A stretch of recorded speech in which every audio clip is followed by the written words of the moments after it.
So I was part of this denomination called the PCA. It's Presbyterian Church in America. It's not the largest, but it's one of the larger and up and coming kind of denominations. They broke off from the PCUSA, the large Presbyterian Church, in 1973. I know that because the same year I was born, so we're the same age. And so the PCA as a denomination certainly had its roots in segregation. I mean, part of the reason they even split off from the Presbyterian Church was over race issues. And they will try to tell you that it wasn't because they're trying to rewrite history. Some of them. But there's certainly still that strand of well, we were doing what we thought was the most biblical at the time. All that to say, like, fast forward a few years back, and on Twitter, there's this big kind of conversation going on, and I remember at the time I was in this denomination, and someone was saying some things about the denomination as a whole, and I was just trying to put it into historical context. And someone who's well known, I'm not going to say the person's name, a scholar, just shut me down like, well, you're part of the PCA, and so we don't have to listen to you. And I remember just feeling like, oh man, like I was brokenhearted because someone I really respect who's done amazing work on race in America. She's a brilliant scholar. And I just felt I kind of got choked up. I was like, oh no, this is terrible. And I bring it up now because I think about that a lot looking back. um, I was part of a denomination that people thought very badly of from the outside looking in, and I had been part of that. And so now now that I'm like a year away, a little over a year now of being part of that denomination, just kind of deprogramming myself. Like I that was not me. Like it was me at the time. I'm sorry, I was wrong. I should never have defended them. I should never have supported them. Should never have been part of them. And I it's really mean, hard. you Like gotta give yourself leeway to make. yeah. Then thank you for saying that. I mean, it's a hard line. It's this hard journey that you kind of have, that you go through this period of, I really hate myself that I was part of that, but now I'm out of it and I'm seeing it clearer and clearer the more I get away from it. Like, okay, I need to deprogram myself from all of that and see the places where I have grown since then. Like you were saying before, and I appreciate the way that you phrase that. Like, just this is a development. It's a growth that we go through for our whole lives, and For all of just us, yeah, for all for of all us. of us. And Yeah, so, like, yeah, and I appreciate you, the way that you're thinking about things. I really like it, because, it takes a lot of humility and just, like, bravery to be able to acknowledge that, like, maybe you were looking at things wrong, like, especially when it's something that's so fundamental to either the work you're doing or a lot of mhm. this, a lot of what you've invested time into and whatnot. And yeah, it can be quite devastating. But at least for me, in those moments where I've experienced that myself throughout my life, because like you said, this is a universal human experience. We're always making mistakes. Yeah, And if you're trying to say that you're not, then you're wrong. All right, yeah. you're That's making a right. mistake That's right now. right. So,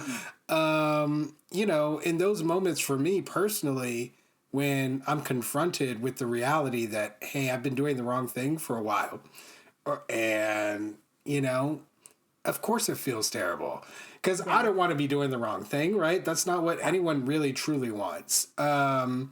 But ultimately, then you have a choice, right? You have a choice to stop and do right. something different and reflect upon what that is, like you were talking about, and then go for it.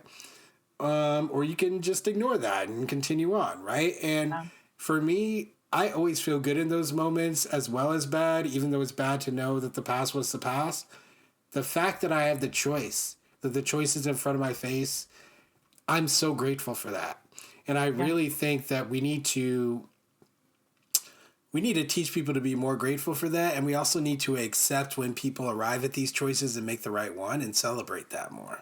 Yes. Um, Yeah. and yeah, there's none of that is possible in the race context right now at scale, because it's just we don't have the infrastructure for it. We don't have a mechanism whereby people can go through this process.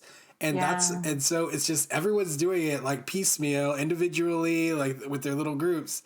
But this must become something, at least in the United States of America and probably in a lot of other countries, it needs to become part of our kind of national pride, I would say, is to be anti-racist, to Yeah. reject our former selves, you know, Yeah. and to make that choice, not just individually, that we're going to move forward and we're going to leave these racial biases behind and this racialized system behind, but we're going to actively do that by making sure people are educated about it, by making sure people have spaces to deprogram themselves, by making sure that we create a culture whereby racism is not run away from, Yeah. but rather we discuss it. Rather we talk about it. We figure out how to overcome it together, and then we take collective action to do so.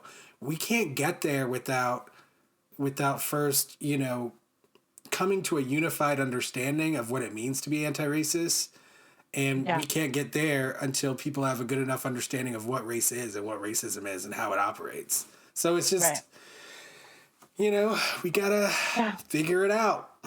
Yeah. Yeah, and and that's the work that was being done when like, CRT started becoming this, whether it's Dr. Kendi or who, all these people who are coming out with these works, like, let's talk about race, let's unpack the history of race in our country and give it some definitions, like, let's have a starting point, like, where we could even just launch conversations. Like, we don't have to agree, like, if we don't agree on the wherever the launching point is, then let's talk about it, right? Like, let's flesh it out. We try to figure it out, like, where we don't agree and where we do. And for me, like, I started reading more about CRT and reading about different approaches to, was race a big deal, is it race that created these disconnects and justice, and and for me the evidence is clear, like, yes, it was, like, it really was race. And so it really was the white black divide, right? Like, that really was, like you were saying earlier, like, it really did happen. There really was the significant legislation and all the things that happened based on race. And so let's address that, right? As a country, that's at least our starting point. But we can't even, like you're saying, like, we don't even get there. Like, we have so many of these people say, well, it wasn't about race. It's like, I don't know what book you're reading. Like, whatever book you're reading is trash, because it's it's actual, like, historical evidence. Like, this, yeah, this really was. Yeah, I mean, it's never been about the evidence, that's for sure. It's never been about Yeah. enough evidence or a lack of Uh, evidence. It's people's oh fear. man. It's people's fear, you know, and it's fear that has been memorialized in historical documents, as you stated, even back in the day. Yeah. Yeah. Oh yeah. Racialized white men with power, decision making power in our government, thinking about what to do about this slave problem. Or there's Yeah. Right. a lot of black people coming here now. Like, what might happen in the future. I mean, Yeah. these Yeah. fears are generational, the same way that our oppression is generational.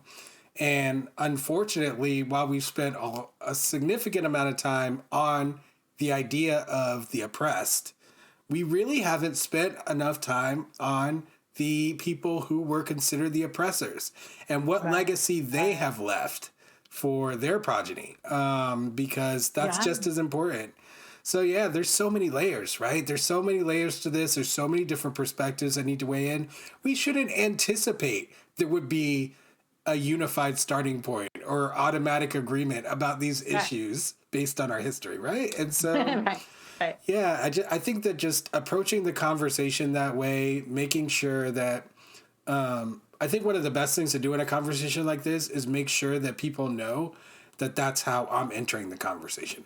I'm entering the conversation, open to hearing what you have to say, not expecting some kind of agreement, but just to communicate and share our different experiences that I know you probably have that I don't have in the race context, and that I have that you probably don't have in the race That's context. right. That's right. And Yeah. yeah, Thanks for watching.